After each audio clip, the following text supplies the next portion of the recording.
the best academy. Good evening everyone. Welcome to Harish Academy. Today we will discuss November 12th current affairs in detail. ఇవాల్టి మన first topic India Bhutan relations. Prime minister Narendra Modi గారు 2 రోజుల పాటు భూటాన్ పర్యటనకు వెళ్ళారు. మనం discuss చేసుకున్నాం ప్రీవియస్ క్లాసెస్లో. భూటాన్ క్యాపిటల్ అయిన థింపూ సిటీలో global peace prayer festival start అయిందని చెప్పేసి. గ్లోబల్ పీస్ ప్రేయర్ ఫెస్టివల్లో పాల్గొనడానికి ప్రైమ్ మినిస్టర్ నరేంద్ర మోడీ గారు నవంబర్ 11న భూటాన్కి వెళ్ళారు. 2 డేస్ పాటు భూటాన్లో పర్యటించనున్నారు. ఈ సందర్భంగా భూటాన్లో ఒక హైడ్రో ఎలక్ట్రిక్ ప్రాజెక్ట్ని ప్రారంభించారు ప్రైమ్ మినిస్టర్ నరేంద్ర మోడీ గారు. అలానే భూటాన్ ప్రైమ్ మినిస్టర్తో కలిసి ఒక ఇంపార్టెంట్ హైడ్రో ఎలక్ట్రిక్ ప్రాజెక్ట్ని ప్రారంభించడం జరిగింది. ఆ ప్రాజెక్ట్ వచ్చేసి పునత్ సంగ్చూ 2 జల విద్యుత్ ప్రాజెక్ట్. పునత్ సంగ్చూ 2 hydro electric project. మనం ఫస్ట్ దీనికంటే ముందు తెలుసుకోవాల్సిండేది, ఈ భూటాన్ పర్యటనలో భాగంగా ఏమైనా ఎంఓఈస్ కుదిరాయో తెలుసుకోవాలి. ఈ భూటాన్ విజిట్లో భాగంగా ఇరు దేశాల మధ్య 3 ఎంఓఈస్ కుదిరాయి. 3 అవగాహన ఒప్పందాలు. ఒక అవగాహన ఒప్పందం, ఒక మెమరాండం ఆఫ్ అండర్స్టాండింగ్, ఒక అగ్రిమెంట్ వచ్చేసి రెన్యూబుల్ ఎనర్జీకి సంబంధించి ఒక ఒప్పందం కుదిరింది. అంటే పునరుత్పాదక శక్తి వనరులు, ఫర్ ఎగ్జాంపుల్ హైడ్రో ఎలక్ట్రిసిటీ కావచ్చు, సోలారు, విండ్. మరొకటి వచ్చేసి మెంటల్ హెల్త్ సర్వీసెస్కి సంబంధించి, మానసిక ఆరోగ్య సేవలకు సంబంధించి ఒక ఎంఓఈ కుదిరింది, ఒక ఒప్పందము. అలానే హెల్త్ సెక్టార్ కోఆపరేషన్ ఆరోగ్య రంగానికి సంబంధించి ఒక ఒప్పందం కుదిరింది. సో ఈ 3 ఎంఓఈలు, ఒకటి రెన్యూబుల్ ఎనర్జీ సెక్టారు, మరొకటి మెంటల్ హెల్త్ కేర్ సర్వీసెస్ మానసిక ఆరోగ్య సేవలకు సంబంధించి, మరొకటి హెల్త్ కేర్ సెక్టారు. ఇక ఈ రెన్యూబుల్ ఎనర్జీ ప్రాజెక్ట్స్లో భాగంగా ఇరు దేశాలు ఒక హైడ్రో ఎలక్ట్రిక్ ప్రాజెక్ట్ని భూటాన్లో కన్స్ట్రక్ట్ చేసిన ఒక జల విద్యుత్ ప్రాజెక్ట్ని ప్రారంభించారు. దీని పేరు వచ్చేసి గుర్తుపెట్టుకోండి, పునత్ సంగ్చూ 2 జల విద్యుత్ ప్రాజెక్ట్. పునత్ సంగ్చూ 2 జల విద్యుత్ ప్రాజెక్ట్. ఎప్పుడైనా ఒక హైడ్రో ఎలక్ట్రిక్ ప్రాజెక్ట్ వార్తల్లో ఉన్నప్పుడు, ఏదైనా ఒక ప్రాజెక్ట్ వార్తలో ఉన్నప్పుడు దాని కెపాసిటీ ఎంతో తెలుసుకోవాలి. దీని సామర్థ్యము 1020 మెగావాట్స్, 1020 మెగావాట్ల సామర్థ్యం కలిగినది ఈ హైడ్రో ఎలక్ట్రిక్ ప్రాజెక్టు. ఇలా ఉంటుంది ఆ ప్రాజెక్టు, భూటాన్లో నిర్మించబడినది. ఇక అలానే ఇండియన్ గవర్నమెంటు భూటాన్లో ఉన్న రెన్యూబుల్ ఎనర్జీ ప్రాజెక్ట్స్, భూటాన్లో ఈ పునరుత్పాదక శక్తి వనరుల ప్రాజెక్ట్స్ని డెవలప్ చేయడం కోసము లైన్ ఆఫ్ క్రెడిట్ కింద 4000 కోట్లను ఇవ్వాలని చెప్పేసి ఇండియన్ గవర్నమెంటు నిర్ణయం తీసుకునింది. లైన్ ఆఫ్ క్రెడిట్ మనం నిన్ననే డిస్కస్ చేసుకున్నాం. మాల్దీవ్స్లో భారతదేశం ఇచ్చిన లైన్ ఆఫ్ క్రెడిట్ ఆర్థిక సహకారంతో హనిమాదు ఇంటర్నేషనల్ ఎయిర్పోర్ట్ని మాల్దీవ్లో ఇటీవల ప్రారంభించారని చెప్పేసి తెలుసుకున్నాం. సో లైన్ ఆఫ్ క్రెడిట్ కింద భూటాన్లో రెన్యూబుల్ ఎనర్జీ ప్రాజెక్ట్స్ను డెవలప్ చేయడం కోసము 4000 crore ఇండియన్ గవర్నమెంటు లోన్గా ఇవ్వాలి అని చెప్పేసి నిర్ణయం తీసుకుని. సో ఇక్కడ గుర్తుపెట్టుకోండి, line of credit it's not a grant but it's a soft loan. ఇదొక రుణము టైపు. అయితే లైన్ ఆఫ్ క్రెడిట్ అనే దాన్ని డెవలపింగ్ కంట్రీస్కి, మన నైబర్హుడ్ ఫస్ట్ పాలసీలో భాగంగా ఈ డెవలపింగ్ కంట్రీస్, అభివృద్ధి చెందుతున్న దేశాలకు తక్కువ వడ్డీ రేట్లతో రుణాలు ఇవ్వడం జరుగుతుంది. అవి మళ్ళీ భవిష్యత్తులో అభివృద్ధి చెందుతా ఉన్న దేశాలు ఆ రుణాన్ని భారతదేశానికి తిరిగి ఇవ్వాల్సి ఉంటుంది. So line of credit is a financial mechanism. It's not a grant but it's like a soft loan which is provided at concessional interest rates to developing countries. That amount need to be repaid by borrowing countries in the future.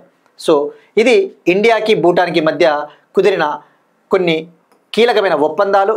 అలానే prime minister Narendra Modi గారు అక్కడ భూటాన్లో జరుగుతూ ఉన్న global peace prayer ఫెస్టివల్లో పాల్గొన్నారు. అలానే ఒక భూటాన్లో follow అయ్యే Buddhism ఏదైతే ఉందో ఆ బుద్ధిజంలో ఒక ఫెస్టివల్ ఉంటుంది, కాలచక్ర ఫెస్టివల్ అని చెప్పేసి. కాలచక్ర ఉత్సవం, కాలచక్ర ఎంపవర్మెంట్ సెరిమనీ. ఈ భూటాన్లో టిబెట్ బౌద్ధిజాన్ని ఫాలో అవుతారు. అందులో కాలచక్ర ఉత్సవం అని చెప్పేసి 3 రోజుల పాటు సెలబ్రేట్ చేసుకుంటారు. ఇది బుద్ధిజానికి సంబంధించిన ఒక ఫెస్టివల్, ఉత్సవం టైపు. అందులో కూడా ప్రైమ్ మినిస్టర్ నరేంద్ర మోడీ గారు పాల్గొన్నారు.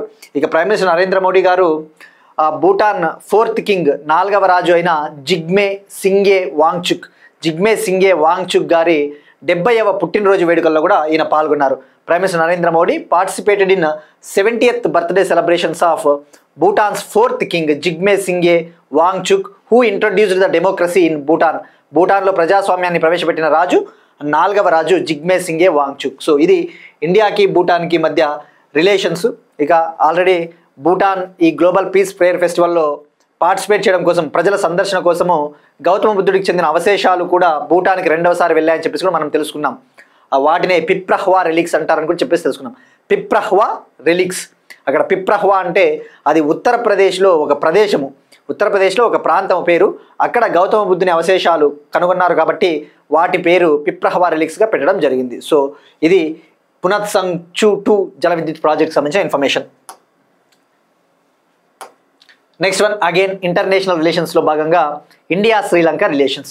India Sri Lanka relations high impact community development project.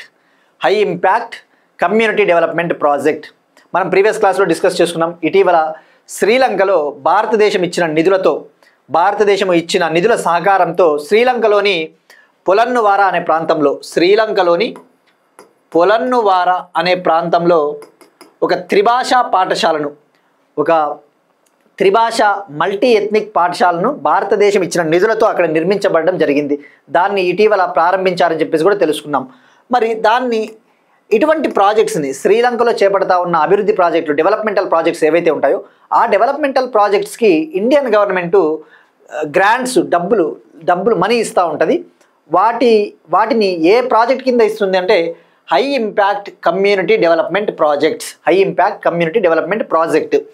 So మరి ఈ ప్రాజెక్ట్ పేరులోనే ఉంది కమ్యూనిటీ డెవలప్మెంట్, ప్రజల యొక్క అవసరాల కోసము అభివృద్ధి పనులు, high impact community development projects.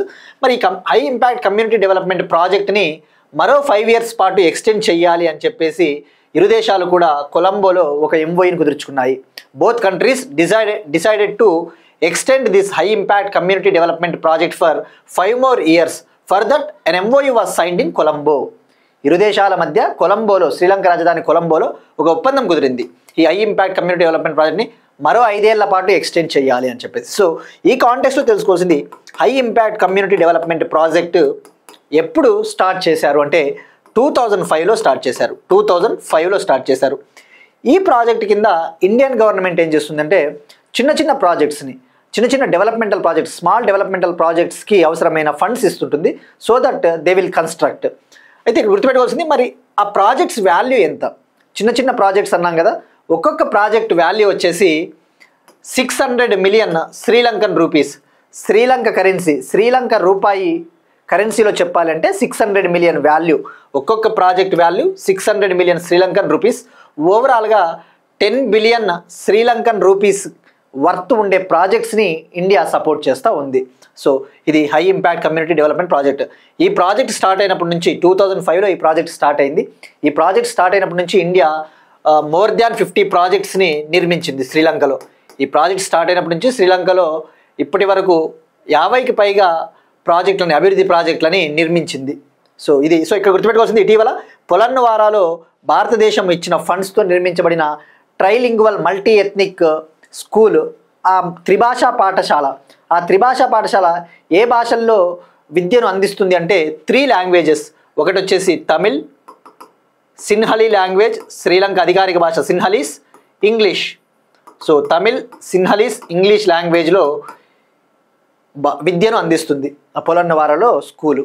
So this is about high impact community development project. So under this project small but high impact projects will be developed. Next one again India and its relations with other countries. భారతదేశము ఇతర దేశాలతో సంబంధాలు. India Bahrain మధ్య real time cross border చెల్లింపుల కోసం ఒక MOU కుదిరింది. India Bahrain country ఒక గల్ఫ్ కంట్రీ. ఇండియా బహ్రెయిన్ కంట్రీల మధ్య real time cross border payments కోసం ఒక ఎంఓయూని సంతకం చేశారు. ఇక్కడ real time cross border payments, cross border చెల్లింపులు అంటే ఇప్పుడు ఫర్ ఎగ్జాంపుల్ గల్ఫ్ కంట్రీస్లో ఎవరైనా పని చేస్తూ ఉంటే వలస కార్మికులు, వాళ్ళకు వచ్చే నిధులని, వాళ్ళకు వచ్చే శాలరీస్ ఏవైతే ఉంటాయో ఇండియాలో ఉన్న వాళ్ళకి సెండ్ చేయాలి అంటే భారతదేశపు యూపీఐ సేవల్ని ఉపయోగించుకోవడము. So cross border money payments like instant and secure money transfers among the users of both countries. ఇరు దేశాలకు సంబంధించిన ఈ పౌరులు ఎవరైతే ఉంటారో వాళ్ళ మధ్య ఈ క్రాస్ బార్డర్ నిధుల చెల్లింపుల కోసము ఒక ఎంఓయూ కుదిరింది. దీనికోసము ఇండియాలో జనరల్గా యూపీఐ పేమెంట్స్ అంటేనే గుర్తు రావాల్సిండేది యూపీఐ చెల్లింపుల కోసము ఒక సపరేట్గా ఒక ఆర్గనైజేషన్ ఉంటుంది, NPCI, national payments corporation of India. ఇది 2008లో ఏర్పాటైంది. National payments corporation of India 2008లో ఏర్పాటైంది. దీని హెడ్ క్వార్టర్స్ ముంబై. దీని ముఖ్య ఉద్దేశం ఇండియాలో యూపీఐ సేవలు, డిజిటల్ పేమెంట్స్ని ప్రోత్సహించాలి. మనం ఇప్పుడు ఏదైతే ఫోన్పే, యూపీఐ సేవలు ఉపయోగిస్తూ ఉన్నామో అటువంటి డిజిటల్ పేమెంట్స్ని ఎంకరేజ్ చేయడమే దీని ముఖ్య ఉద్దేశము. అయితే ఈ ఎన్పిసిఐ డిఫరెంట్ కంట్రీస్లలో ఈ యొక్క యూపీఐ సర్వీసెస్ని అందించడం కోసము ఎన్పిసిఐకి సపరేట్గా ఒక అంతర్జాతీయ అనుబంధ విభాగం కూడా ఉంటుంది, ఒక international organization, NPCI international payments limited. అదే NPCI international payments limited, NIPL. ఈ ఎన్ఐపిఎల్ ఏం చేస్తుందంటే విదేశాల్లో యూపీఐ సేవలను ప్రవేశపెట్టడానికి వివిధ దేశాలతో ఎంఓయూస్ కుదుర్చుకుంటుంది. ఇప్పుడు బహ్రెయిన్కు చెందిన బెనిఫిట్ అనే ఒక కంపెనీతో ఈ ఎన్పిసిఐ ఇంటర్నేషనల్ పేమెంట్స్ లిమిటెడ్ ఒప్పందం కుదుర్చుకుంది. ఈ ఒప్పందంలో భాగంగా ఫారీ ప్లస్ అనే ఒక మెకానిజం ద్వారా, ఇది బహ్రెయిన్కు చెందిన పేమెంట్స్ సర్వీసెస్ అందించే ఒక ఆర్గనైజేషన్, ఒక సంస్థ ఫారీ ప్లస్. ఈ ఫారీ ప్లస్ ద్వారా, ఇది బహ్రెయిన్కి చెందినది, ఫారీ ప్లస్ ద్వారా యూపీఐ, భారతదేశానికి చెందిన యూపీఐ బహ్రెయిన్కు చెందిన ఎలక్ట్రానిక్ ఫండ్ ట్రాన్స్ఫర్ సిస్టంతో లింక్ అవుతుంది. ఈ ఫారీ ప్లస్ ద్వారా బహ్రెయిన్కు చెందిన ఎలక్ట్రానిక్ ఫండ్ ట్రాన్స్ఫర్ సిస్టంతో భారతదేశపు యూనిఫైడ్ పేమెంట్స్ ఇంటర్ఫేస్ లింక్ అవుతుంది. తద్వారా real time cross border payments అనేవి జరుగుతాయి. సో ఇది India Bahrain real time cross border పేమెంట్స్కి సంబంధించిన ఇన్ఫర్మేషన్. నెక్స్ట్ వన్, ఒక important initiative, ministry of rural development, గ్రామీణ అభివృద్ధి మంత్రిత్వ శాఖ లాంచ్ చేసిన ఒక important initiative water shed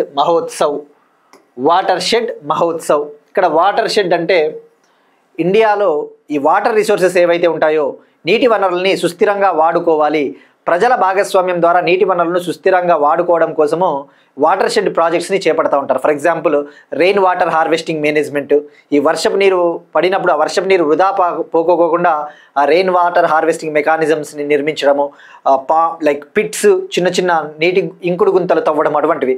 so ఈ వాటర్ రిసోర్సెస్ని సస్టైనబుల్గా యూటిలైజ్ చేయడం కోసము వాటర్ షెడ్ మహోత్సవ్ సెలబ్రేషన్స్ పేరిట మినిస్ట్రీ ఆఫ్ రూరల్ డెవలప్మెంట్ ఆంధ్రప్రదేశ్లోని గుంటూరులో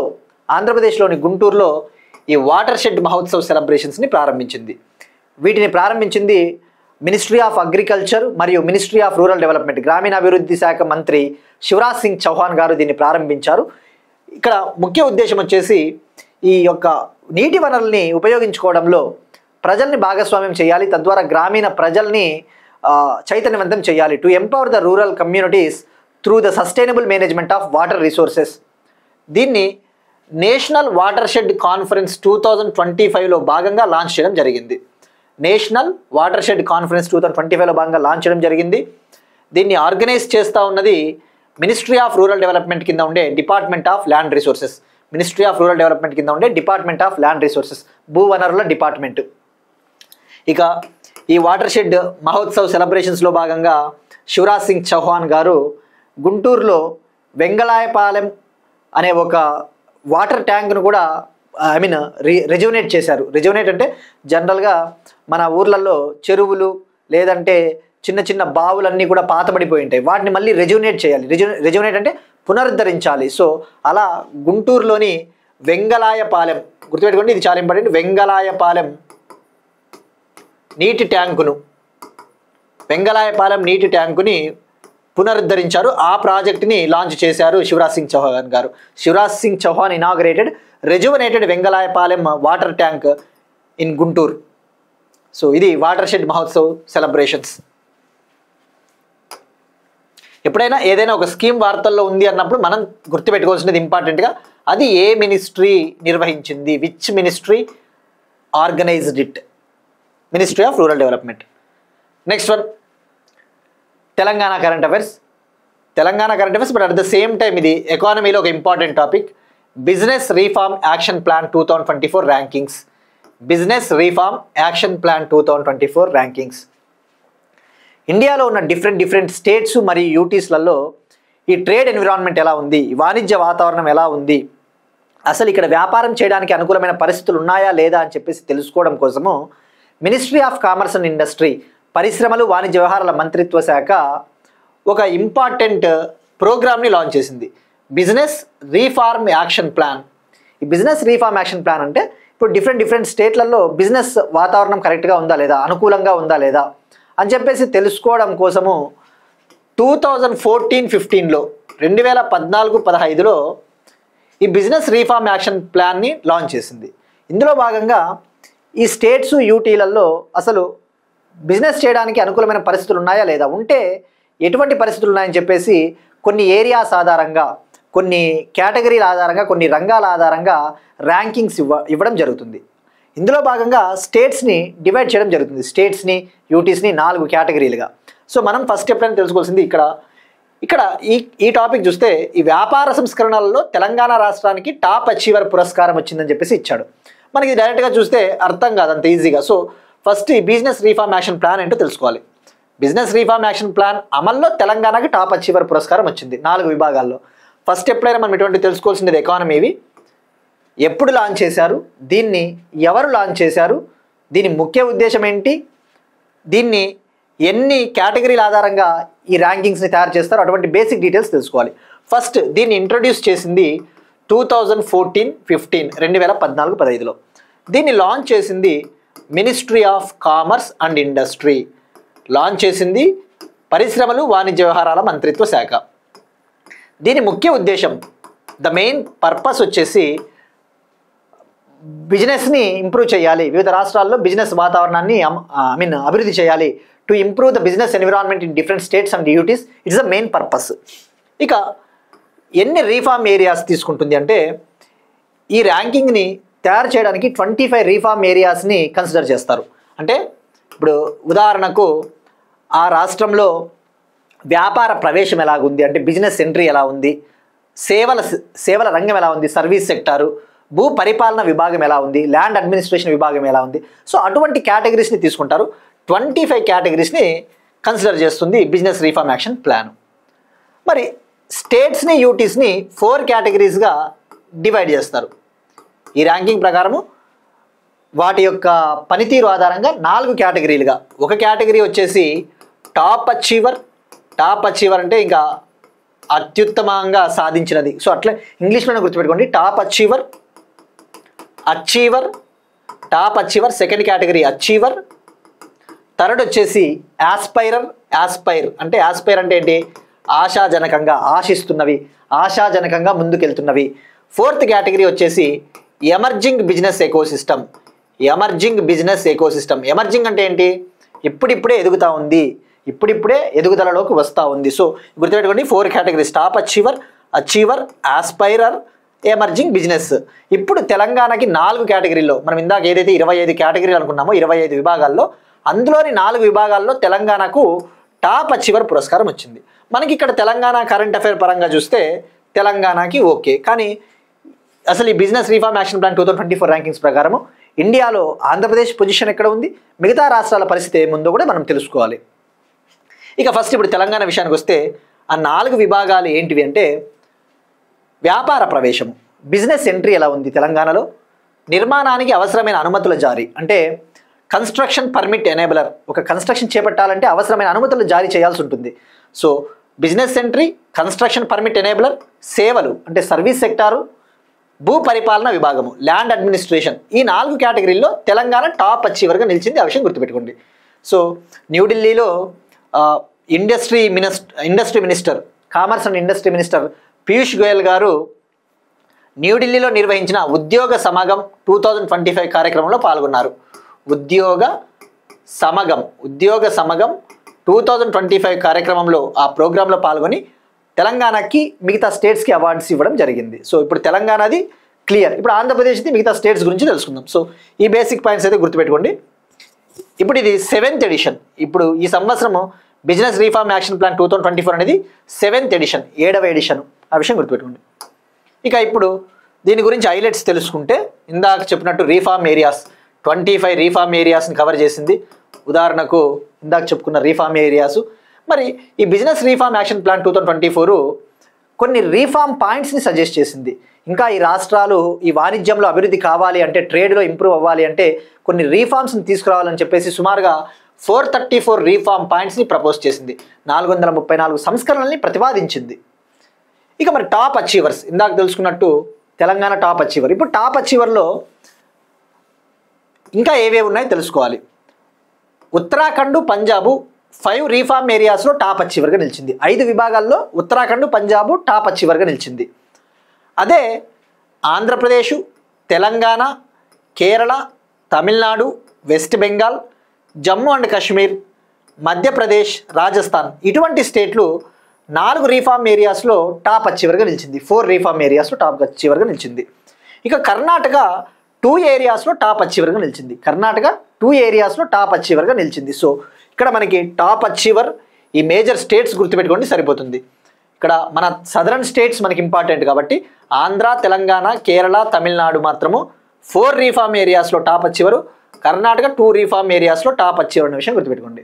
ఉత్తరాఖండ్, పంజాబ్ మాత్రం 5 రీఫార్మ్ ఏరియాస్లో టాప్ అచీవర్. సో ఇది బిజినెస్ రీఫార్మ్ యాక్షన్ ప్లాన్కి సంబంధించిన complete information. Next one Andhra Pradesh current affairs. భారతదేశంలో మొదటి apex research institute for yoga and naturopathy. భారతదేశంలో మొట్టమొదటి apex research institute for yoga and naturopathy. Central government ముఖ్యంగా మినిస్ట్రీ ఆఫ్ ఆయుష్ మంత్రిత్వ శాఖ ఈ ఆయుష్ మెడిసిన్ని, ఈ సహజ సిద్ధమైన మెడిసిన్ని, న్యాచురోపతి మెడిసిన్ని ప్రోత్సహించడం కోసం, డెవలప్ చేయడం కోసము దేశంలోనే తొలిసారిగా for the first time in India తొలిసారిగా అపెక్స్ యోగా నేచురోపతి ఇన్స్టిట్యూట్ని ఆంధ్రప్రదేశ్లో ఏర్పాటు చేయబోతోంది. ఆంధ్రప్రదేశ్లో ఇంకా ఎక్కడ ఏర్పాటు చేయబోతోందో వెల్లడించలేదు. It's not clear where it is going to be established, but as of now it is going to be established in Andhra Pradesh. మరి ఇక్కడ మనం తెలుసుకోవాల్సింది దీన్ని ఎన్ని కోట్లతో సెంట్రల్ గవర్నమెంట్ నిర్మించబోతా ఉంది అంటే 750 crore, 750 కోట్లతో దీన్ని నిర్మించబోతా ఉంది. సో ఇది ఒక రీసెర్చ్ ఇన్స్టిట్యూట్ యోగాకి సంబంధించి. ఇప్పుడు మనకి ఏ విధంగా అయితే ఎయిమ్స్ ఇన్స్టిట్యూషన్స్ ఉన్నాయో, all India institute of medical science, అటువంటి ఎయిమ్స్ తరహాలోనే ఒక research institute apex research institute for yoga and న్యాచురోపతిని మినిస్ట్రీ ఆఫ్ ఆయుష్ ఏర్పాటు చేయబోతా ఉంది ఆంధ్రప్రదేశ్లో.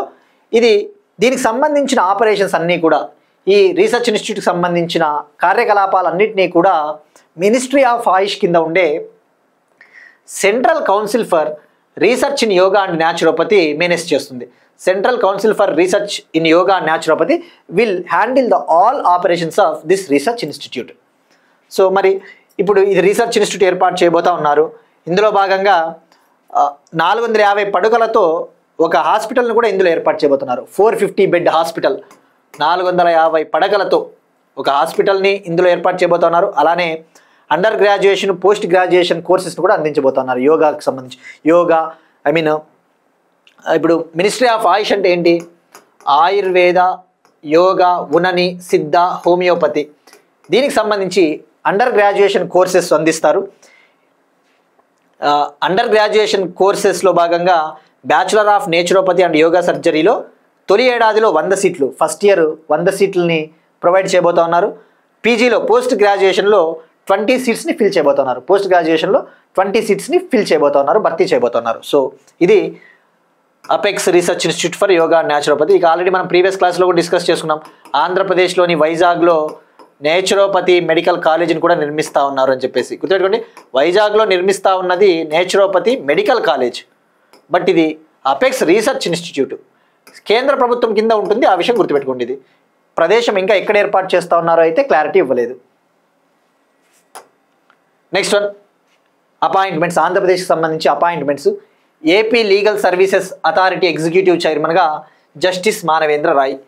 లీగల్ సర్వీసెస్ అథారిటీ, ఆంధ్రప్రదేశ్ న్యాయ సేవల ప్రాధికార సంస్థ చైర్మన్గా, ఎగ్జిక్యూటివ్ చైర్మన్గా justice Manavendra Roy. AP legal services authority executive చైర్మన్గా జస్టిస్ మానవేంద్ర రాయ్ గారిని నియమించడం జరిగింది. ఈయన ఆంధ్రప్రదేశ్ హైకోర్టులో సీనియర్ జడ్జ్. ఆంధ్రప్రదేశ్ హైకోర్టులో ప్రస్తుతం senior judge, senior most judge, అత్యంత సీనియర్ జడ్జ్. మరి ఇక్కడ ఫస్ట్ మనకి అపాయింట్మెంట్ డైరెక్ట్గా ఫ్యాక్ట్ అంటే మనకి ఇది సరిపోతుంది ఎవరిని నియమించారని. కానీ ఇక్కడ లీగల్ సర్వీసెస్ అథారిటీ, నల్సా గురించి మనం వినే ఉంటాం. NALSA, national legal services authority, ఇండియాలో పౌరులకు ముఖ్యంగా వీకర్ సెక్షన్స్కి ఈ అణగారిన వర్గ ప్రజలకు ఉచితంగా న్యాయ సేవలు, అవసరమైన న్యాయ సేవలు అందించడం కోసము మన ఆదేశిక సూత్రాల్లో, మన డైరెక్టివ్ ప్రిన్సిపల్స్ ఆఫ్ స్టేట్ పాలసీలో ఆర్టికల్ 39A ఏమని చెప్తుంది? Free legal aid to the weaker sections, free legal aid to weaker sections of the people. ఈ యొక్క అణగారిన వర్గాలకు ఉచితంగా న్యాయ సేవలు అందించాలని చెప్పేసి ఆర్టికల్ 39A చెప్తుంది. ఈ లక్ష్యాలను సాధించడం కోసమే టు అచీవ్ దీస్ అబ్జెక్టివ్స్ 1987లో లీగల్ సర్వీసెస్ అథారిటీ యాక్ట్ 1987ని తీసుకుని వచ్చారు. Legal services authority act 1987. ఈ లీగల్ సర్వీసెస్ అథారిటీ చట్టం కిందనే నల్సాని, నేషనల్ లెవెల్లో నల్సాని ఏర్పాటు చేశారు. స్టేట్ లెవెల్లో స్టేట్ లీగల్ సర్వీసెస్ అథారిటీస్ ఉంటాయి. ఇప్పుడు స్టేట్ లీగల్ సర్వీస్ అథారిటీ ఆంధ్రప్రదేశ్కి జస్టిస్ మానవేంద్రనాథ్ రాయ్ గారు. మరి ఈయన్నే ఎందుకు నియమించారు? మనకు అది కూడా ఐడియా ఉండాలి. ఈ నల్సా ఏదైతే ఉందో నేషనల్ లెవెల్లో నల్సా, దీనికి చైర్మన్గా, ఎగ్జిక్యూటివ్ చైర్మన్గా సుప్రీంకోర్టులో ప్రస్తుతం ఉన్న సీనియర్ మోస్ట్ జడ్జి దీనికి చైర్మన్గా ఉంటారు. ప్రస్తుతం ఇండియాలో CJIగా జస్టిస్ బిఆర్ గవాయ్ గారు ఉన్నారు. జస్టిస్ బిఆర్ గవాయ్ గారు. బిఆర్ గవాయ్ గారి తర్వాత సుప్రీంకోర్టులో ప్రజెంట్ సీనియర్ మోస్ట్ జడ్జి, అత్యంత సీనియర్ జడ్జి జస్టిస్ సూర్యకాంత్ గారు. 53వ CJIగా నియమింపబడబోతా ఉన్నది కూడా జస్టిస్ సూర్యకాంత్ గారు.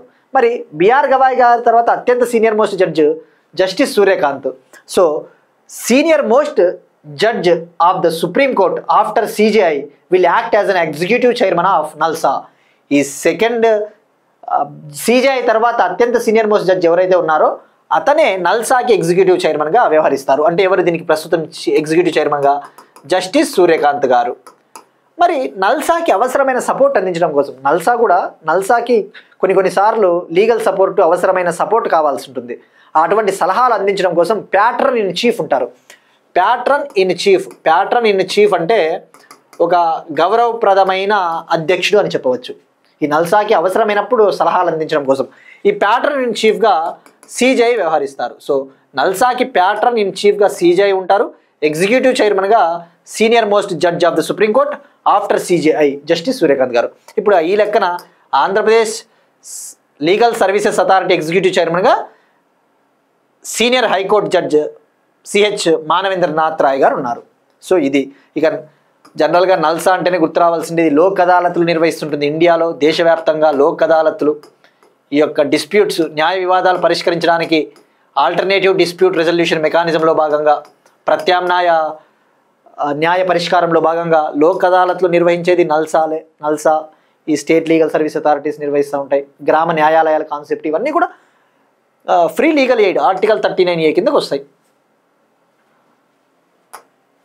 నెక్స్ట్ వన్, భారతదేశపు అతిపెద్ద బ్యాటరీ నిల్వ వ్యవస్థ. India's largest battery storage system. ఇది ఒక రెన్యూబుల్ ఎనర్జీ బేస్డ్ అని చెప్పవచ్చు. దీంట్లోకి ఈ బ్యాటరీ ఎనర్జీ స్టోరేజ్ సిస్టంలోకి గౌతమ్ అదానీ కంపెనీ ఎంటర్ కాబోతోంది. గౌతమ్ అదానీ కంపెనీ భారతదేశంలోనే అతిపెద్ద బ్యాటరీ నిల్వ వ్యవస్థని, ఇండియాలోనే లార్జెస్ట్ బ్యాటరీ స్టోరేజ్ సిస్టమ్ని గుజరాత్లోని కౌడా అనే ప్రాంతంలో నిర్మించబోతున్నారు. It is going to be constructed at a place called Khavda in Gujarat. మరి ఇక్కడ మనం తెలుసుకోవాల్సింది బ్యాటరీ స్టోరేజ్ సిస్టమ్కి సంబంధించి దీనికి పవర్ కెపాసిటీ ఎంత? దీని పవర్ కెపాసిటీ 1126 మెగావాట్, 1126 మెగావాట్లు దీని పవర్ కెపాసిటీ. దీని ఎనర్జీ కెపాసిటీ వచ్చేసి, ఇంధన సామర్థ్యం వచ్చేసి 3530 మెగావాట్ హవర్.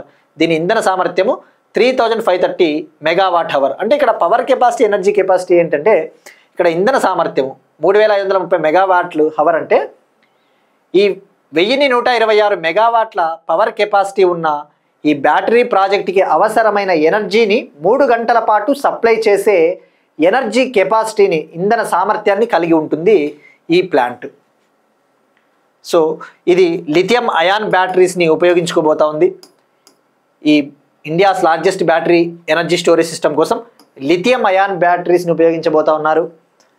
2026 కల్లా అందుబాటులోకి రాబోతా ఉంది. By 2026 it is going to B come in to effect. It is going to B ఆపరేషనలైజ్డ్. ఇక 2027 మార్చి కల్లా దీని ఇంధన సామర్థ్యాన్ని 15 గిగావాట్ల హవర్కు పెంచాలి అని చెప్పేసి ప్లాన్ చేస్తూ ఉన్నారు. By 2027 March it is the energy storage capacity is going to B expanded to 15 gigawatt hour. So this is about India's largest battery energy storage system.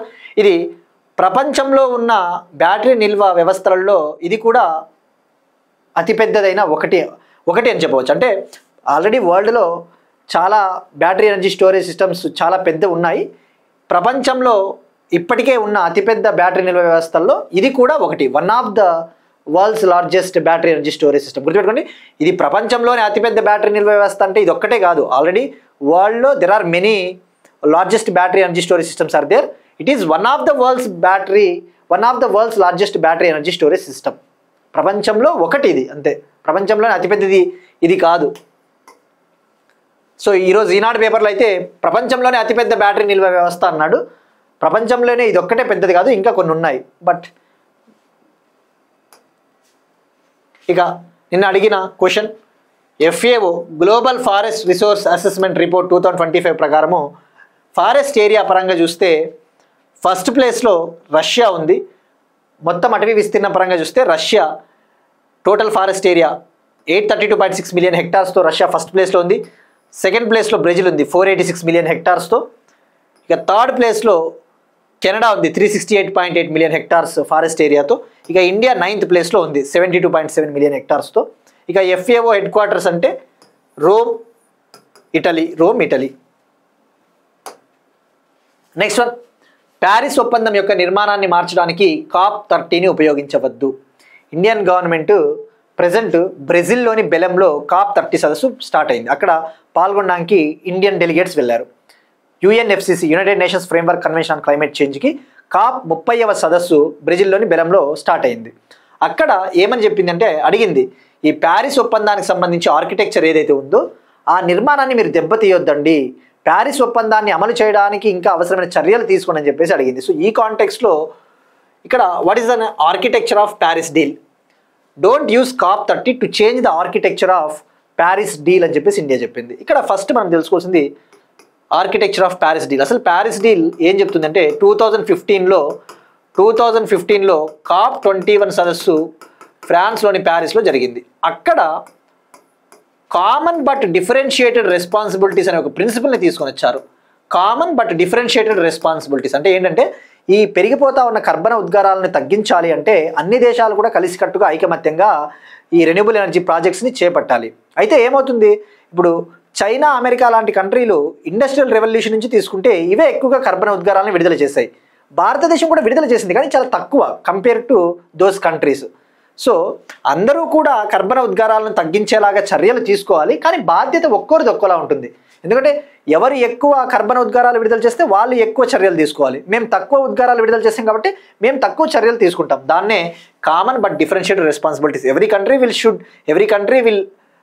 country will act to reduce the greenhouse gas emissions, but each country has different responsibility. Each country has different responsibility based on their emissions.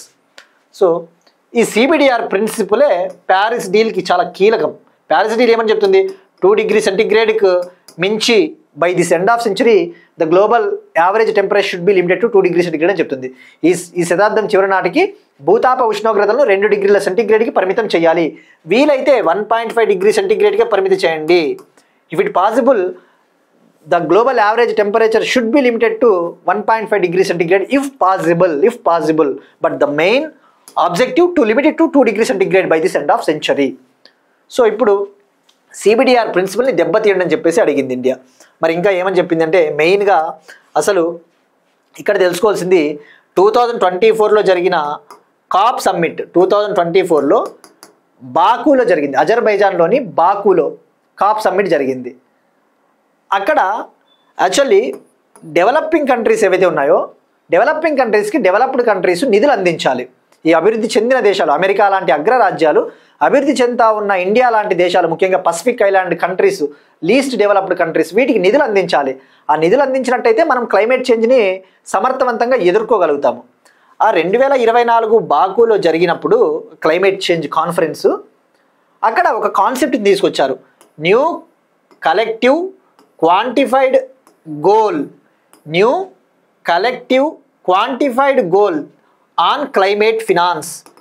New collective quantified goal on climate finance అంటే ఏంటంటే, ఈ developed countries ఏవైతే ఉన్నాయో developing కంట్రీస్కి నిధులు అందించాలి, climate finance అందించాలి. మరి ఏం చెప్తుంది, యాక్చువల్ టార్గెట్ ఏంటంటే, ఒరిజినల్ లక్ష్యము 2035 కల్లా 2035 కల్లా ఈ డెవలప్డ్ కంట్రీస్ అగ్రరాజ్యాలు ఏవైతే ఉన్నాయో డెవలపింగ్ కంట్రీస్కి సంవత్సరానికి $1.35 ట్రిలియన్ అందించాలి అనేది ఒరిజినల్ టార్గెట్, ఒరిజినల్ లక్ష్యము. New collective quantified goal on climate finance అసలు లక్ష్యము 2035 కల్లా డెవలప్డ్ కంట్రీస్ డెవలపింగ్ కంట్రీస్కి $1.35 ట్రిలియన్ సంవత్సరానికి అందించాలి. అప్పుడు మాత్రమే క్లైమేట్ చేంజ్ని డెవలపింగ్ కంట్రీస్ అత్యంత సమర్థవంతంగా ఎదుర్కొంటాయని చెప్తే ఈ డెవలప్డ్ కంట్రీస్ మాత్రము దానికి ఒప్పుకోలేదు.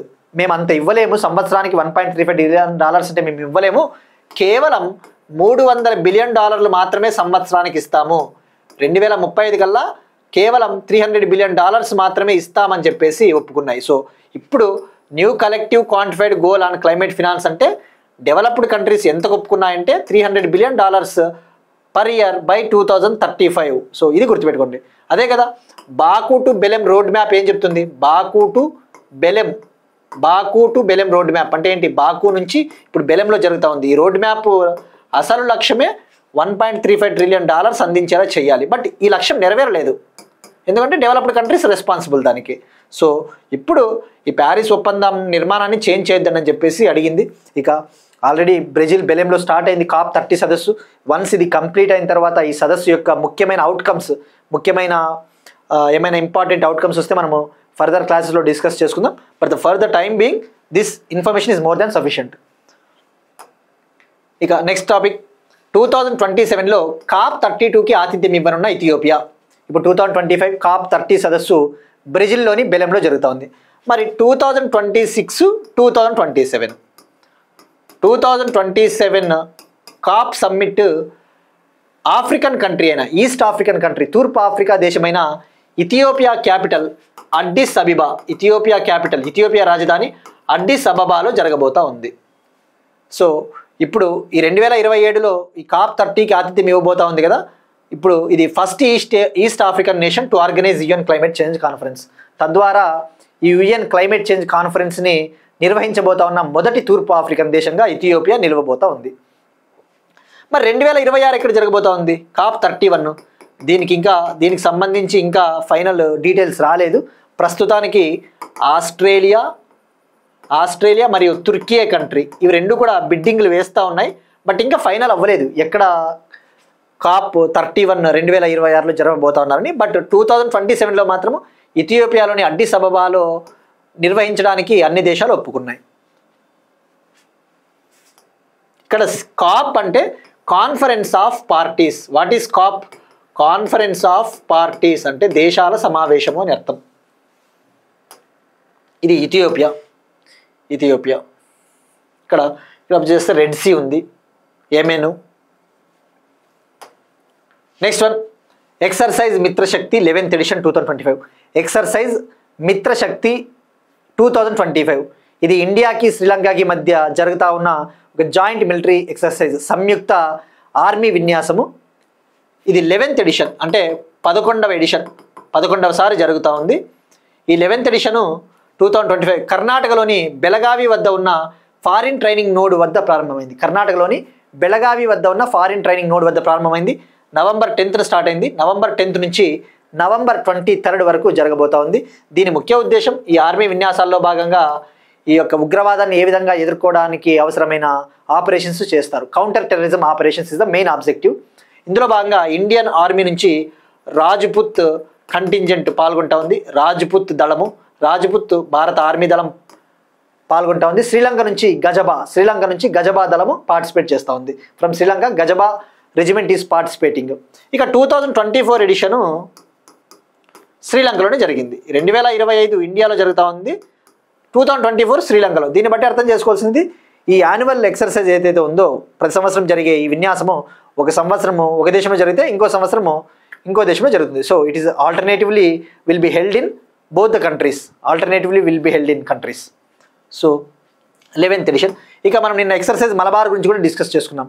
ఎక్సర్సైజ్ మలబార్ క్వాడ్ దేశాల మధ్య మొదలైన నావికా విన్యాసం, నావల్ ఆపరేషన్, నావల్ డ్రిల్. ఇది 29th ఎడిషన్. ఎక్సర్సైజ్ మలబార్ వచ్చేసి ప్రస్తుతం జరుగుతూ ఉన్నది గువామ్లో జరుగుతూ ఉంది కదా, నార్థన్ పసిఫిక్ ప్రాంతమైన గువామ్ ద్వీపంలో జరుగుతూ ఉంది. ఇది 29th ఎడిషన్. ఆ విషయం గుర్తుపెట్టుకోండి. 1992లో ప్రారంభమైంది. ఎక్సర్సైజ్ మలబారు. ఇప్పుడు ఇది జరుగుతూ ఉన్నది 29th edition. Next one, Booker prize 2025 విజేత. బుకర్ ప్రైజ్ 2025 విజేత. ఈ బుకర్ ప్రైజ్ 2025 విజేతగా కెనడా, హంగేరియన్, బ్రిటిష్ రచయిత డేవిడ్ సాలే రచించిన ఒక నావెల్ ఫ్లెష్ అనే నావెల్ విజేతగా సెలెక్ట్ అయింది. David Szalay wins Booker prize 2025 for his novel Flesh. ఇక్కడ ఫస్ట్ మనం తెలుసుకోవాల్సింది బుకర్ ప్రైజ్. బుకర్ ప్రైజ్ ఒకటి ఉంటుంది, ఇంటర్నేషనల్ బుకర్ ప్రైజ్ అనేవి 2 ఉంటాయి. సో ఇక్కడైతే ఫ్యాక్ట్ గుర్తుపెట్టుకోండి, డేవిడ్ సాలే ఈయన కెనడాలో జన్మించాడు, బట్ హంగేరీలో పెరిగాడు. బ్రిటిష్ రచయిత, బ్రిటిష్ ఆథర్ అని కూడా చెప్పవచ్చు. Canadian, Hungarian, British author. ఇక Booker prize, international Booker prize విషయానికి వస్తే, ఈ బుకర్ ప్రైజ్ అవార్డుని ఇంగ్లీష్లో రాసిన నావెల్స్కి మాత్రమే ఇస్తారు. ఓన్లీ ఇంగ్లీష్లో రాసి ఉండాలి నవలల్ని. ఏ దేశస్తులైనా ఎలిజిబులే, ఏ దేశానికి చెందిన ఆథర్స్ అయినా దీనికి అర్హులే.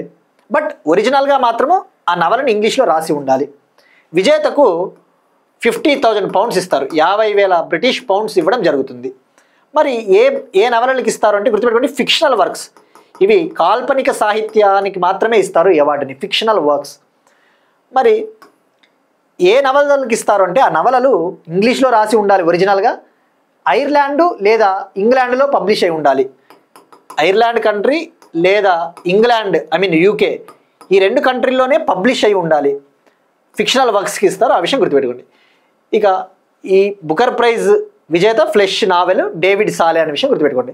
ఇక ఇంటర్నేషనల్ బుకర్ ప్రైజ్ విషయానికి వస్తే, ఇంటర్నేషనల్ బుకర్ ప్రైజ్ 2025 విజేత ఎవరు? మన ఇండియాకు చెందిన కన్నడ రైటర్ బాను ముస్తాక్ రచించిన హార్ట్ ల్యాంప్. బాను ముస్తాక్ గారు రచించిన హార్ట్ ల్యాంప్. మరి ఆమె రాసింది కన్నడలో. అయితే ఇంటర్నేషనల్ బుకర్ ప్రైజ్ని నువ్వు ఏ భాషలో అన్నా రాయి నవలని, కానీ ఆ నవల మాత్రం తప్పకుండా ఇంగ్లీష్లో ట్రాన్స్లేట్ అయి ఉండాలి. సో ఏ దేశస్తులైనా దీనికి ఎలిజిబులే. Any country in the world, any author from any country in the world is eligible for both these awards.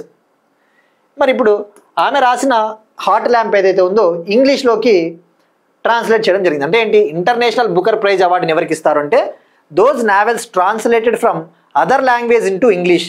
The novels which are translated from other languages into English. ఇతర భాషల్లో రాసిన నవలలు ఇంగ్లీష్లోకి ట్రాన్స్లేట్ అయితే ఆ నవలలకి ఇంటర్నేషనల్ బుకర్ ప్రైజ్ ఇస్తారు, ఆ విషయం గుర్తుపెట్టుకోండి. మరి దీని ప్రైజ్ మనీ కూడా 50,000 pounds, 50,000 pounds. అయితే ఈ 50,000 pounds ఒరిజినల్ ఆథరు, ఒరిజినల్గా రాసిన రచయితకి, ట్రాన్స్లేటర్కి, ఎవరైతే అనువాదం చేసి ఉంటారో వారిద్దరికి సమంగా పంచుతారు. అంటే 25,000 pounds వీళ్ళకి, 25,000 pounds వీళ్ళకి. సో ఇది కూడా ఫిక్షనల్ వర్క్స్కి ఇస్తారు, ఆ విషయం గుర్తుపెట్టుకోండి. కాల్పనిక సాహిత్యానికి ఇవ్వడం జరుగుతుంది, fictional works, only for fictional works. So this is about Booker prize 2025. Next one, స్పోర్ట్స్కి సంబంధించి జాతీయ కార్టింగ్ ఛాంపియన్షిప్ గెలిచిన తొలి బాలిక. నేషనల్ కార్టింగ్ ఛాంపియన్షిప్ గెలిచిన తొలి బాలిక. ఇదొక కార్టింగ్ అంటే ఇక్కడ ఇదొక వీడియో గేమ్ రేసింగ్ ఈవెంట్. ఈ వీడియో గేమ్స్ ఉంటాయి కదా, ఆ వీడియో గేమ్ల ద్వారా జరిగే ఒక రేసింగ్ ఈవెంట్, కార్ రేసింగు, ఈ మోటార్ రేస్ ఈవెంట్. ఈ నేషనల్ కార్టింగ్ ఛాంపియన్షిప్ను గెలిచిన తొలి బాలిక ఎవరో తెలుసుకుంటే సరిపోతుంది. ఇది 2025 FMSCI Indian Rotax Max national karting ఛాంపియన్షిప్ను గెలిచిన ఫస్ట్ గర్ల్గా ఫరీదాబాద్కు చెందిన, హర్యానాలోని ఫరీదాబాద్కు చెందిన అర్షీ గుప్తా నిలిచింది. ఈ అమ్మాయి 9 years old, 9 ఏళ్ళ అమ్మాయి, 9 years old. ఈమె అబ్బాయిలతో కూడా పోటీ పడింది, బాయ్స్తో కూడా కంపీట్ అయింది. But for the first time తొలిసారిగా ఒక గర్ల్ విన్ అయింది ఈ ఈవెంట్ని. 8 to 12 years మధ్య, 8 నుంచి 12 ఏళ్ళ మధ్య ఉన్న బాయ్స్ గర్ల్స్ ఈ కాంపిటీషన్లో పార్టిసిపేట్ చేస్తే ఈ అమ్మాయి గెలుపొందింది. ఈ ఈవెంట్ బెంగళూరులో జరిగింది. ఈమె తొలి బాలికే కాకుండా యంగెస్ట్ ఛాంపియన్, అత్యంత చిన్న వయసులో ఈ కార్టింగ్ ఛాంపియన్షిప్ని గెలిచిన player. So Arshi Gupta, Faridabad, Delhi public school student. ఇవి ఇవాళ కరెంట్ అఫైర్స్. మనం ఒకసారి క్విక్గా రీక్యాప్ చూద్దాం. పునత్ సంచ్ 2 జల విద్యుత్ project India Bhutan. High impact community development project India Sri Lanka. India Bahrain UPI real time cross border చెల్లింపుల కోసం MOU. Watershed Mahotsav ministry of rural development Guntur Andhra Pradesh. Business reform action plan 2024 rankings. ఏపీలో apex yoga naturopathy institute. AP legal services authority executive చైర్మన్గా justice Manavendranath Roy. భారతదేశపు అతిపెద్ద battery నిల్వ వ్యవస్థ అదానీ సంస్థ.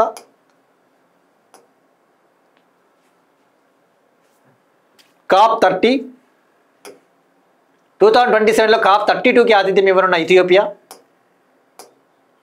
Exercise Mitra Shakti 11th edition 2025 Booker prize 2025 winner, జాతీయ karting championship winner. That's it. These are today's current affairs. Will meet you next time and thank you everyone.